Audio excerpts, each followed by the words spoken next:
Action, state और position is called verb in the sentence. Sentence में verb किसे कहेंगे हम? वर्ब क्या होगा? वह वर्ड जो क्या करे, बोलिए, वह वर्ड जो सेंटेंस में क्या करता है, एक्शन को दिखाता है। किसको? एक्शन दो तरह का होता है, डूइंग और हैपनिंग। डूइंग का मतलब क्या है? जिसमें करने का भाव है, करना। और हैपनिंग का मतलब क्या है? जिसमें घटित होने का भाव है। दोनों ही एक्शन है ये। इसके बाद आता है स्टेट में क्या होता है? बीइंग यानी कि होना। और पोजीशन का मीन क्या होता है? हैविंग यानी कि रहना। तो इस तरह से हम कह सकते हैं कि वर्ब के कितने कार्य हैं? मुख्य रूप से वर्ब की 3 कार्य हैं। कौन कौन से? Action, state, position. ठीक है, जैसे हमने पीछे की क्लास में सीखा हुआ था कि नाउन किसे कहते हैं? तो noun is a naming word. तो नेमिंग वर्ड का फंक्शन क्या था? नाउन किसे कहना है? जो सेंटेंस में किसी भी वर्ब का सब्जेक्ट बनकर आ जाए, जो सेंटेंस में किसी ट्रांजिटिव वर्ब का ऑब्जेक्ट बनकर आ जाए, या प्रीपोजिशन का ऑब्जेक्ट बनकर आ जाए, या कॉम्प्लीमेंट बनकर आ जाए। तो नाउन के कितने कार्य थे? 3। नाउन के कितने कार्य हैं मुख्य रूप से? 3। सब्जेक्ट, ऑब्जेक्ट और कॉम्प्लीमेंट। ठीक उसी तरह से वर्ब के कितने कार्य हैं? वर्ब के कार्य कितने हैं?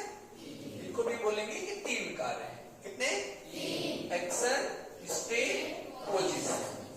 वर्ब के कितने कार्य? 3। कितने कार्य? 3। Action, state, position. जब हम छोटी क्लासेस में होते हैं तो केवल आपको एक वर्ड दे दिया जाता है कि verb is an action word, लेकिन इतने से नहीं काम चलेगा। हमें इसे तीनों पार्ट लेने हैं, एक्शन, स्टेट, पोजीशन। कितने कार्य हैं इसके? 3। एक्शन, स्टेट और पोजीशन। जो एक्शन करेगा उसको हम क्या बोलेंगे? वर्ब बोलेंगे। जो स्टेट को दिखाएगा उसे क्या करेंगे? वर्ब बोलेंगे। और जो पोजीशन को दिखाएगा उसे भी क्या करेंगे? वर्ब बोलेंगे। जैसे हम बोलते हैं Rita learns history daily. Rita क्या करती है? रीता क्या करती है? इतिहास सीखती है। क्या करती है? सीखती है। तो सीखना क्या है? एक्शन है। ठीक है, रीता यहाँ पर क्या है? नाउन है जो किसका काम कर रहा है? सब्जेक्ट का काम कर रहा है। अब रीता क्या सीखती है? तो वो सीखती है, तो हिस्ट्री क्या हो गया? ऑब्जेक्ट हो गया। आपको बताया गया था कि जिस नाउन में हम क्या करें, व्हाट या whom से क्वेश्चन कर दें अगर वर्ब में, तो जो नाउन मिल जाए वो क्या होता है? ऑब्जेक्ट होता है। तो हिस्ट्री हमारा क्या हो गया? ऑब्जेक्ट हो गया। लर्न्स क्या हो गया? एक्शन वर्ब हो गया। और रीता क्या हो गया? उसका डूअर हो गया। क्या हो गया? डूअर या एजेंट कहते हैं। सब्जेक्ट को क्या कहते हैं? उसी को डूअर भी कहते हैं और उसी को क्या कहते हैं? एजेंट भी कहते हैं। Are you clear? तो जो सब्जेक्ट होता है इसको भी बेसिकली हम लोग देख लें अगर, तो सब्जेक्ट में हमें मुख्य रूप से 3 चीजों का ख्याल रखना होता है। किसी भी सब्जेक्ट में 3 चीजें पकड़ते हैं। सबसे पहले पकड़ते हैं सब्जेक्ट का पर्सन क्या है, दूसरा पकड़ते हैं सब्जेक्ट का नंबर क्या है, तीसरा हम देखते हैं कि सब्जेक्ट का जेंडर क्या है। पर्सन, नंबर और में महत्वपूर्ण होती है। हमें नंबर क्यों देखना है? ताकि उसके वर्ब के साथ हम एग्रीमेंट कर सके। सब्जेक्ट सिमिलर होगा तो वर्ब भी सिमिलर होंगे, ये हमें नंबर से पता चलता है। हमें पर्सन क्यों देखना है? ये काम आएगा जब हम लोग डायरेक्ट इनडायरेक्ट पढ़ेंगे। पर्सन हमें डायरेक्ट इनडायरेक्ट में काम आता है, ठीक है। इसके बाद हमें जेंडर क्यों देखना है? जेंडर क्यों जरूरी है? ताकि हम सही प्रीपोज, सही प्रोनाउन लगा सके, सही प्रोनाउन का यूज कर सके, इसलिए हमको जेंडर भी पता होना चाहिए। तो सब्जेक्ट में ये तीन चीजें क्लियर है। अभी जब इसके एक्टिव पैसिव वॉइस में जाएंगे तो वहां सब्जेक्ट में दो चीजें जरूरी होती हैं। एक होता है कि सब्जेक्ट आपका डूअर है या सब्जेक्ट आपका नॉन डूअर है। इनकी आवश्यकता हमें कब पड़ेगी? जब हम लोग क्या करेंगे? एक्टिव पैसिव सीखने चलेंगे। फिलहाल हमारा अभी जो आज का चैप्टर है जिसको हम लोग पढ़ने जा रहे हैं वो क्या है? वर्ब। और वर्ब में हमें मुख्य रूप से देखना है मोडाल्स। तो मोडाल्स की ओर चलना है तो बहुत डिटेल पर यहाँ बातें नहीं हो सकती। बेसिकली हमें क्यों लिखना जानना है कि वर्ड कितने प्रकार के होते हैं। वर्ड को फंक्शन के आधार पर देखें तो वर्ड 8 प्रकार के होते हैं। Noun, pronoun, verb, adjective, adverb, conjunction, preposition और इंटरजेक्शन। किस आधार पर? फंक्शन के आधार पर। तो नाउन का कितना फंक्शन होता है? बोलिए, नाउन कितना काम करता है? 3। सब्जेक्ट के रूप में, ऑब्जेक्ट के रूप में और कॉम्प्लीमेंट के रूप में। फिर आता है प्रोनाउन। तो प्रोनाउन कितने रूपों में काम करता है? तो सेम वही काम प्रोनाउन करेगा जो काम नाउन करता है, क्योंकि प्रोनाउन आपको क्या पढ़ाया गया था? नाउन की जगह ले लेता। क्या करता है प्रोनाउन? तो प्रोनाउन में वही काम करेगा, सब्जेक्ट के रूप में, ऑब्जेक्ट के रूप में और कॉम्प्लीमेंट के रूप में। फिर आ जाता है एडजेक्टिव। एडजेक्टिव को बेसिकली आपने पढ़ा था कि हम यूज के आधार पर 2 भागों में बांट देते हैं। कौन कौन से? डिटरमिनर्स और क्वालिटेटिव्स। किसमें बांट दिए थे? डिटरमिनर्स जो 5 काम करते हैं। किसी नाउन का संख्या बतलाना डिटरमिनर का काम है। किसी नाउन का क्रम बतलाना डिटरमिनर का काम है। किसी नाउन का मात्रा बतलाना डिटरमिनर का काम है। किसी नाउन का रिलेशन या पोजीशन बतलाना भी डिटरमिनर का काम है। किसी नाउन को आइडेंटिफाई करना, आइडेंटिफाई करने का काम मुख्य रूप से कौन करते हैं? Article A an the. Identify करने का काम कौन करता है? Possessive pronoun. आइडेंटिफाई करने का काम कौन करता है? Distributive pronoun, demonstrative pronoun, interrogative pronoun. ठीक। तो डिटरमिनर के 5 काम आप पीछे पढ़ कर आए हुए हैं। तो क्वालिटेटिव एडजेक्टिव्स जिसके 3 काम थे। क्वालिटेटिव एडजेक्टिव्स के कौन कौन से काम है? क्वालिटेटिव्स के 3 मुख्य काम हैं। As a modifier, as a subjective complement, as objective complement. ठीक। मॉडिफायर को क्या होता है? जो नाउन के पहले या बाद में रखा जाता है उसको मॉडिफायर कहते हैं। जो लिंकिंग वर्ब के साथ आ जाए एडजेक्टिव, वो सब्जेक्टिव कॉम्प्लीमेंट होता है। और अगर वो किसी ऑब्जेक्ट के लिए काम करने लगे तो फिर ऑब्जेक्टिव कॉम्प्लीमेंट हो जाता है। तो ये बेसिकली पीछे हम लोग बात कर चुके थे। इसके बाद हम लोग बात शुरू किए थे वर्ब, और आज की बातें हमें वर्ब पर फोकस करके आगे बढ़ना है। ठीक। तो वर्ब के कितने कार्य? 3। रिपीट करिए। Action, state, position. वर्ब के कितने कार्य? 3। कौन कौन से? Action, state, position. बोलिए। Action, state, position. वर्ब के 3 कार्य हैं। Action, state, position. जो वर्ब एक्शन करती है वो 2 तरह की हो सकती है। आप लोगों के साथ बात हुआ था, ट्रांजिटिव और इंट्रांजिटिव। ये क्या करती है? ट्रांजिटिव और इंट्रांजिटिव, ये दोनों एक्शन वर्ब हैं। दोनों में डिफरेंस क्या था? इसको हम कहते हैं डूइंग वर्ब, ट्रांजिटिव को डूइंग वर्ब कहते हैं और इसको हैपनिंग वर्ब कहते हैं। ट्रांजिटिव वर्ब वो है जो अपने साथ ऑब्जेक्ट लेती है। इंट्रांजिटिव वर्ब वो है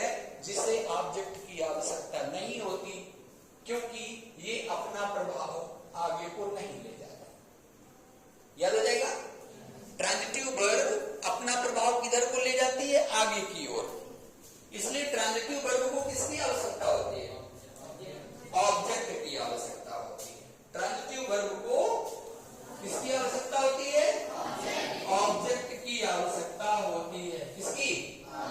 और ऑब्जेक्ट को कैसे पहचानते हैं?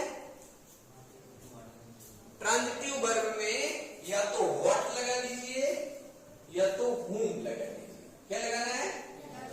आपको बताएगा तो व्हाट लगा दे तो सजीव ऑब्जेक्ट मिलता है। क्या? सॉरी, व्हाट लगाएंगे तो सजीव कहां आ जाएगा? निर्जीव ऑब्जेक्ट मिलता है। क्या मिलता है? और अगर whom लगा दे तो जाकर के सजीव मिलता है। और जिस वर्ब में व्हाट और whom लग जाए उसी वर्ब को हम ट्रांजिटिव वर्ब कहते हैं। Can you clarify? Transitive verb को कैसे पहचानेंगे? वह वर्ब जिसमें व्हाट या whom से क्वेश्चन बन जाता है।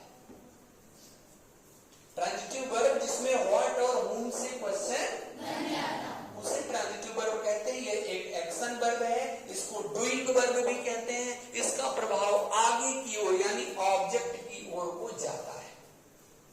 यदि इसका प्रभाव वापस लाना हो तो कोई तरीका है? ट्रांजिटिव वर्ब का प्रभाव अगर वापस लाना हो तो इसमें हम क्या करते हैं? रिफ्लेक्सिव प्रोनाउन लगा देते हैं। क्या लगा देते हैं? रिफ्लेक्सिव प्रोनाउन जैसे माई सेल्फ, जैसे हिमसेल्फ, जैसे हर सेल्फ, जैसे वन सेल्फ, जैसे इट सेल्फ, जैसे आवर सेल्फ्स, जैसे योर सेल्फ्स, जैसे डम सेल्फ्स। ये जिनमें भी सेल्फ और सेल्फ्स लगा हुआ है इन्हें हम कहते हैं रिफ्लेक्सिव प्रोनाउन। ये हमेशा ऑब्जेक्टिवली आते हैं यानी ऑब्जेक्ट वाले पार्ट में, प्रेडिकेट वाले पार्ट में आप इनको रखते हैं। और ये क्या करते हैं? इनका काम क्या है? ये ट्रांजिटिव वर्ब के प्रभाव को वापस सब्जेक्ट की ओर मोड़ देते हैं। क्या करते हैं? ट्रांजिटिव वर्ब का प्रभाव सब्जेक्ट की ओर टर्न कर देते हैं। कौन? Reflexive pronoun. कौन? तो इनका यूज फिर हम किस वर्ब के साथ करेंगे? कॉमनली आपको याद कर लेना, इट्स अ वेरी कॉमन। तो ट्रांजिटिव वर्ब के साथ ही आ सकते हैं रिफ्लेक्सिव। इंट्रांजिटिव के साथ इनकी आवश्यकता ही नहीं है। क्यों नहीं आवश्यकता? क्योंकि इंट्रांजिटिव का प्रभाव तो पहले ही सब्जेक्ट की ओर जाता है। ठीक है, याद रखेंगे। ट्रांजिटिव वर्ब को हम क्या बोलते हैं? ट्रांजिटिव वर्ब को हम बोलते हैं डूइंग वर्ब। क्या बोलते हैं? ट्रांजिटिव वर्ब अपने साथ क्या लेता है? ऑब्जेक्ट लेता है। ट्रांजिटिव वर्ब की पहचान क्या है? इसमें व्हाट और whom से क्वेश्चन बन जाता है। किससे क्वेश्चन बन जाता है? चलिए क्वेश्चन करके देखते हैं जरा। रीता लर्न्स, रीता सीखती है।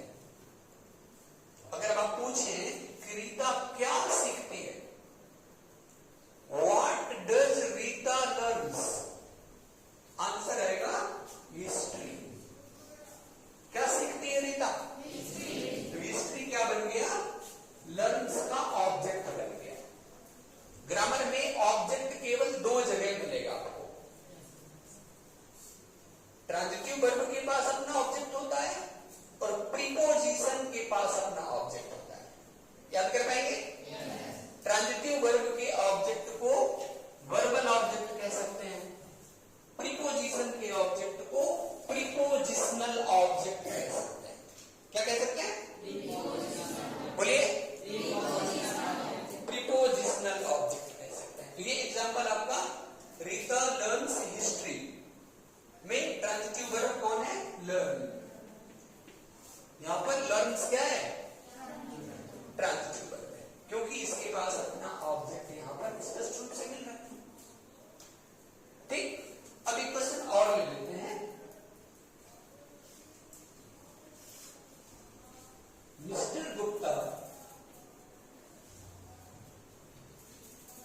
teaches us science. Mister Gupta teaches us science. अब देखिए मिस्टर गुप्ता यहां पर क्या है? सब्जेक्ट है. क्या है? मिस्टर गुप्ता यहां पर क्या है? सब्जेक्ट है. इसके बाद टीचर क्या है? अब आपको क्या करना है? चेक करना है कि ये ट्रांजिटिव वर्ब है कि नहीं. तो इसमें व्हाट लगाइए. मिस्टर गुप्ता क्या पढ़ाते हैं? तो मिल गया निर्जीव ऑब्जेक्ट. ठीक. जब व्हाट लगा दिया तो क्या मिल गया? मिस्टर गुप्ता किसको पढ़ाते हैं? हमको पढ़ाते हैं. तो क्या मिल गया? सजीव ऑब्जेक्ट. तो ट्रांजिटिव वर्ब के दो ऑब्जेक्ट भी एक साथ आ सकते हैं. ट्रांजिटिव वर्ब के दो ऑब्जेक्ट भी एक साथ आ सकते हैं. एक सजीव रहेगा और एक निर्जीव रहेगा. जब ये वाला क्रम होता है तो सजीव को हम कहते हैं इनडायरेक्ट ऑब्जेक्ट. सजीव को क्या बोलेंगे? Indirect object. और निर्जीव को क्या बोलेंगे? Direct object. सजीव को इनडायरेक्ट ऑब्जेक्ट, निर्जीव को डायरेक्ट ऑब्जेक्ट. शर्त क्या है? जब दोनों आए हो तो ये लागू होगा. अगर ये दोनों एक साथ नहीं आए तो ये शब्द लागू ही नहीं होगा आपका. बहुत विशेष रूप से ये ध्यान में रखते हुए कि ऑब्जेक्ट जब दोनों रखे हो तो हम सजीव को क्या बोलते हैं? Indirect object. निर्जीव को डायरेक्ट ऑब्जेक्ट. याद रहेगा. और ये कौन सी वर्ब है जो अपना ऑब्जेक्ट रखती है? It is called transitive verb. क्या बोलेंगे? ट्रांजिटिव वर्ब क्या है? एक एक्शन वर्ब है. इसको हम लोग ग्रामर की भाषा में फाइनाइट वर्ब कहते हैं. फाइनाइट वर्ब तीन तरह के होते हैं: ट्रांजिटिव, इंट्रांजिटिव, लिंकिंग. और अभी हम लोग आज ट्रांजिटिव पर खड़े हैं. ट्रांजिटिव पर आपका बातचीत चल रहा है. सुन पा रहे हैं? वर्ब में जब हम लोग अभी बात की थी कि वर्ब क्या? एक्शन, स्टेट, पोजीशन बतलाने वाले शब्द को वर्ब कहते हैं. पहले उसका डेफिनेशन ले लीजिए. फिर बताता है कि वर्ब कितने प्रकार का. तो मुख्य रूप से वर्ब तीन प्रकार का: finite verb, non finite verb और helping verb. Finite verb, non finite verb, helping verb. Finite verb means main verb. Finite verb किसे बोलना है? बोलिए. फाइनाइट वर्ब किसको बोलोगे? अच्छे से बोलिए. फिर से बोलिए. Finite verb means main verb. और फाइनाइट वर्ब तीन तरह के होते हैं: ट्रांजिटिव, इंट्रांजिटिव और एक तीसरा वर्ब है यहां पे लिंकिंग वर्ब. लिंकिंग वर्ब पर डिटेल में बात अलग से करेंगे. अभी चर्चा हम लोग ट्रांजिटिव, इंट्रांजिटिव तक ही रखें. तो ट्रांजिटिव, इंट्रांजिटिव में कॉमन क्या है कि ये दोनों एक्शन वर्ब है. क्या है? एक्शन वर्ब को हिंदी में पहचानते हैं बड़ा ना. आपको मिल जाएगा. खाना. ईट मीन्स ड्रिंक मीन्स बोलिए. वाटर मीन्स वाटर मीन्स पौधे में पानी डालना. आपको बड़ा ना चाहिए भाई अगर आप वर्ब पढ़ने बैठे हैं तो. वाटर मीन्स ड्राइव मीन्स बोलिए. ड्राइव क्या होता है? कार चलाना, बस चलाना, ट्रक चलाना. राइट मीन्स लर्न मीन्स सीखना. लर्न मीन्स सीखना. जिसमें बड़ा ना आता जा रहा है वो सामान्यतः क्या है? एक्शन वर्ब है. क्या है? फिर ये एक्शन वर्ब भी आप दो भागों में बांट दें: ट्रांजिटिव, इंट्रांजिटिव. यहां शब्द आ रहे हैं. ट्रांजिटिव जिसमें व्हाट और हुम लग जाए. बस इतना ध्यान दीजिए. बेसिकली इतना ध्यान दीजिए, जिस वर्ब में व्हाट और हुम लग जाए उस वर्ब को ट्रांजिटिव वर्ब कहना है. और जिसमें ना लगे बट वो एक्शन वर्ब है तो उसको आप बोलेंगे इंट्रांजिटिव वर्ब. क्या बोलेंगे? इंट्रांजिटिव वर्ब बोलते हैं. क्या बोलते हैं इसे हिंदी में? अकर्मक क्रिया. ऐसा बोलते हैं अकर्मक. हालांकि हिंदी का बहुत यूज है नहीं आपके लिए. और इसको क्या बोलते हैं? सकर्मक क्रिया. पर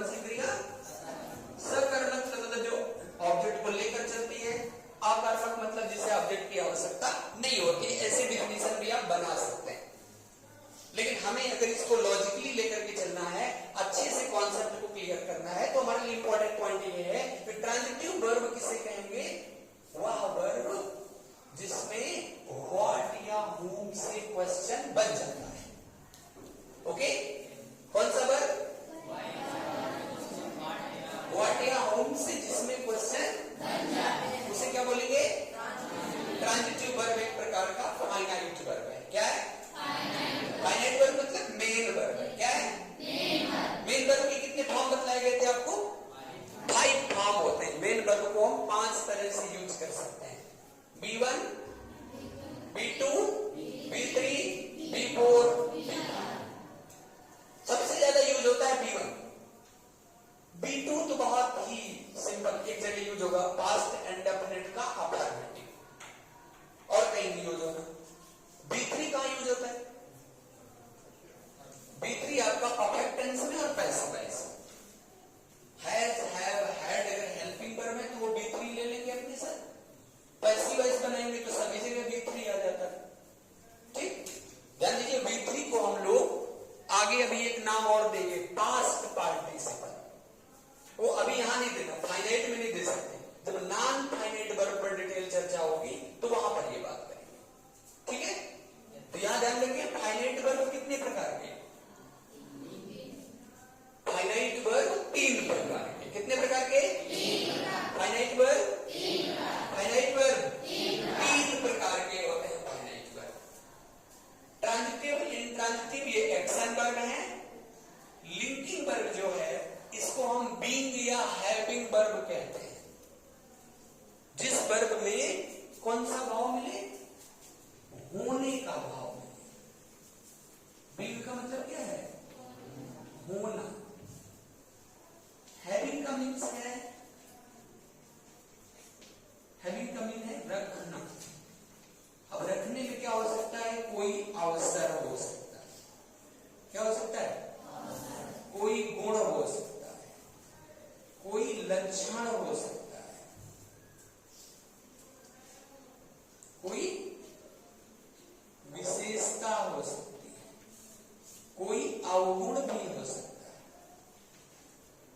कोई पद हो सकता है। रखने का जो भाव मिले वो किससे दिखाना है? लिंकिंग वर्ब से। किसे? और होने का भाव ये भी किससे दिखाना है? लिंकिंग वर्ब से। परिचय में बस इतना आप लोग ले लीजिए कि लिंकिंग वर्ब क्या है? एक्शन वर्ब नहीं है, ये एक एडिंग वर्ब है। क्या है लिंकिंग वर्ब? एक एडिंग वर्ब है। इस पर डिटेल पर और बात अभी करेंगे आगे। बात समझ आ रहा है? अभी आज की चर्चा मुख्य रूप से हम लोग कहां पर रहते हैं? Transitive and intransitive. कहां पर? बोलिए भाई। तो ट्रांजिटिव वर्ब को कैसे पहचानते हैं? व्हाट और whom से जिसपे क्वेश्चन बन जाए उसे ट्रांजिटिव वर्ब कहते हैं, और जिसपे ना बने वो क्या हो जाएगा? वो इंट्रांजिटिव हो जाएगा। जैसे मैं आपको कुछ पॉइंट दे रहा हूं, एक वर्ब है स्लीप। स्लीप मीन्स सोना। वीप, वीप मीन्स रोना। लाफ, लाफ मीन्स हंसना। सिट मीन्स बैठना। स्टैंड मीन्स, अब जरा इनमें वर्ड लगाओ, लग रहा है क्या? आप क्या रोते हैं? बनेगा ऐसा? आप क्या सोते हैं? वह क्या बैठता है? ऐसा बनेगा क्या? तो अगर इनमें व्हाट और हूम नहीं लग रहा फिर भी ये एक्शन वर्ब है, तो ये कौन से वर्ब है? ये जो एक्शन वर्ब है इनको हम कह देंगे इंट्रांजिटिव। क्या कह देंगे? बोलिए। इंट्रांजिटिव का दूसरा नाम क्या है? इंट्रांजिटिव का दूसरा नाम क्या है? हैपनिंग वर्ब इन्हीं को कहते हैं। क्या कहते हैं? ये सिचुएशन पर एक्शन करते हैं। किस पर? हैपनिंग वर्ब का मतलब क्या है? वह वर्ब जो सिचुएशन पर एक्शन करता है। किस पर? बोलिए। वह वर्ब जो सिचुएशन पर। हंसी कैसे आएगी? जब कोई सिचुएशन क्रिएट होगी। बोलिए। स्लीपिंग कब करेंगे? जब नींद आएगा। क्यों भाई? सिटिंग, स्टैंडिंग सब सिचुएशन डिपेंड करता है ना। तो ये एक एक्शन वर्ब है इंट्रांजिटिव, लेकिन ये अपने साथ ऑब्जेक्ट नहीं लेता। इसकी सबसे बड़ी पहचान है कि इसमें व्हाट और whom से क्वेश्चन नहीं बनता। एग्री? कोई डाउट नहीं? चलिए, तो आप लोग सीख रहे हैं वर्ब, और वर्ब कितने प्रकार का कार्य करता है? रिपीट करें आप। कौन कौन से 3 कार्य हम इनसे लेते हैं? एक्शन, स्टेट और पोजीशन। जो सेंटेंस में एक्शन बतलाए उस वर्ड को हम वर्ब कहते हैं।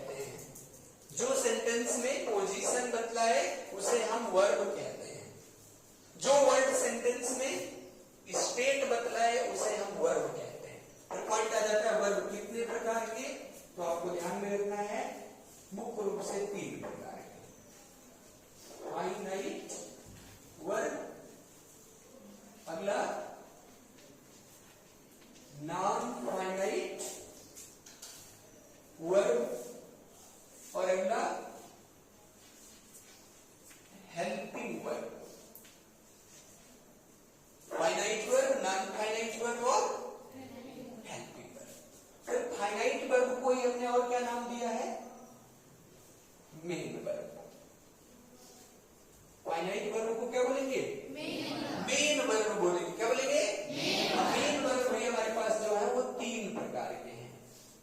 पहला है ट्रांजिटिव, जिस पर अभी चर्चा चल रही है। ट्रांजिटिव वर्ब एक मेन वर्ब है, राइट। दूसरा है इंट्रांजिटिव, इंट्रांजिटिव, और तीसरा कौन सा है? लिंकिंग वर्ब है, ठीक है। अब इनकी एक एक नाम और रख लीजिए। ट्रांजिटिव वर्ब को डूइंग वर्ब कहते हैं, ट्रांजिटिव वर्ब को डूइंग वर्ब कहते हैं, इंट्रांजिटिव वर्ब को हैपनिंग वर्ब कहते हैं। इंट्रांजिटिव वर्ब का दूसरा नाम हैपनिंग वर्ब। क्या बोलेंगे? हैपनिंग वर्ब आपको बोलना है। और इसके बाद लिंकिंग वर्ब को हम लोग एडिंग वर्ब कहते हैं। क्या कहते हैं? एडिंग वर्ब कहते हैं। ट्रांजिटिव वर्ब जो अपने साथ ऑब्जेक्ट लेता है। ये ऑब्जेक्ट क्यों लेता है तो ध्यान रखना है, इसका प्रभाव आगे हो जाता है। इस वर्ब का प्रभाव, इस वर्ब का प्रभाव आगे हो जाता है। तो आगे कौन मिलेगा इसको? ऑब्जेक्ट मिलेगा इसको। और ऑब्जेक्ट कितने प्रकार के? तो दो प्रकार के। कौन कौन से? सजीव और निर्जीव। इंग्लिश में क्या कहेंगे? Direct object, indirect object. Direct मतलब निर्जीव, इनडायरेक्ट सजीव, ठीक है। फिर से आप कहें तो मैं एग्जांपल ले लूं आपके लिए छोटा सा। सी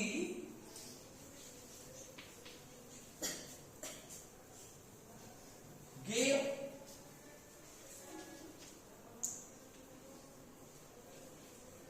her brother, no, इसको ऐसा करिए, ऐसे लिखिएगा। She gave a watch, she gave a watch to her brother. She gave a watch to her brother. अब यहां पर आप देखेंगे कि उसने दिया, क्वेश्चन डाल दीजिए, क्या दिया? आवाज। एक ऑब्जेक्ट निकल आया। किसको दिया? Her brother. दूसरा ऑब्जेक्ट निकल आया। तो पहले वाले में व्हाट लग गया था तो आप समझ जाएंगे कि ये निर्जीव ऑब्जेक्ट है। दूसरे वाले में whom लग गया तो आप समझ जाएंगे कि ये क्या है? बोलिए, क्या ये? एक सजीव ऑब्जेक्ट है। तो ट्रांजिटिव वर्ब के पास कितने ऑब्जेक्ट हो सकते हैं? बोलिए, ट्रांजिटिव वर्ब के पास कितने ऑब्जेक्ट हो सकते हैं? दो ऑब्जेक्ट हो सकते हैं। कौन कौन से? सजीव और निर्जीव। किस वर्ब के पास ऑब्जेक्ट नहीं होता? तो इंट्रांजिटिव वर्ब के पास ऑब्जेक्ट नहीं होता। क्यों नहीं होता?